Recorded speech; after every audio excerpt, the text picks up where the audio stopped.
Hello Rebel and welcome back to my life. So I have begun work on my next brand new book.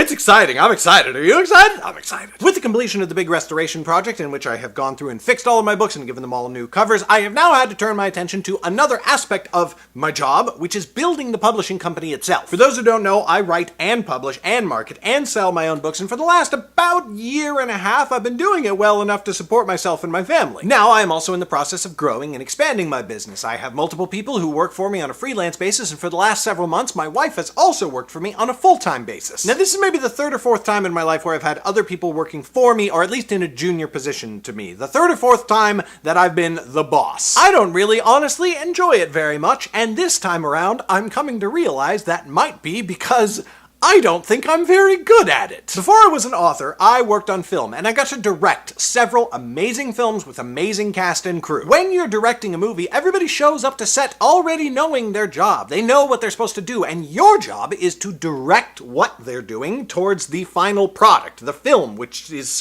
hopefully good. I love that. I love working with people who are already more expert in their field than I am and guiding them towards a known end. However, it turns out that that is usually not what running a business is like, in my experience. My wife has the patience of a saint. I mean, obviously, for multiple reasons, but in particular, because I keep just kind of expecting her to know how to do all the things that I used to do, when in fact it took me months or sometimes even years to learn how to do those things. That is completely not fair. If she was not my wife, I am certain she would have left our company many times over. When you're building a company, you can't just grab someone off the street and stick them in a chair and say, here, do the thing, and just expect them to know how to do it automatically. There has to be training, a breakdown of duties, and then monitoring what they're doing, and then further instruction as necessary. Yes, of course, in a perfect world, you would try to hire people who have years of experience working in a similar position, but even then, they have to know how that position integrates with your company. And hiring people with experience isn't always possible, especially in an industry like this one, where it's so new that it's practically impossible to find anybody with experience. Whenever I've worked for other people in the past, if there's not immediately existing training to teach me what I'm supposed to do, I have a tendency to just jump in and figure it out. But what I've always been terrible at is creating a position that someone else can step into and learn the ropes, because I'm constantly always just figuring it out. Every time someone's tried to replace me, it's always been a bit of a mess because the new trainee said, Garrett, how do you do this? And I was like, I don't know, I just kind of wave my hands at it until it does what I want. Turns out that can be a great way to start a business, but a terrible way to run one. And maybe that's why I wasn't always the best employee. Sorry, former bosses. Honestly, now that I've realized this, it already feels a little bit easier to confront. Recognizing the issue has already made it less of an issue. Because now I'm no longer getting frustrated and trying to do everything myself. I am trying to learn how to become a good teacher, to impart skills and wisdom on other people so that they can do the jobs that I cannot do by myself. And pretty soon, I envision a future in which I've got a whole team of people who all know how to do what they do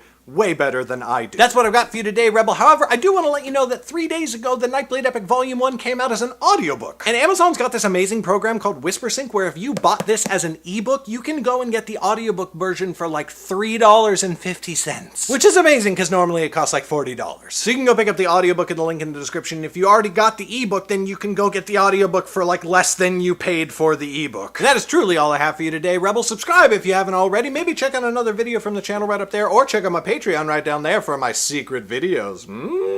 Thank you so much for watching, and I will see you on Monday. Bye!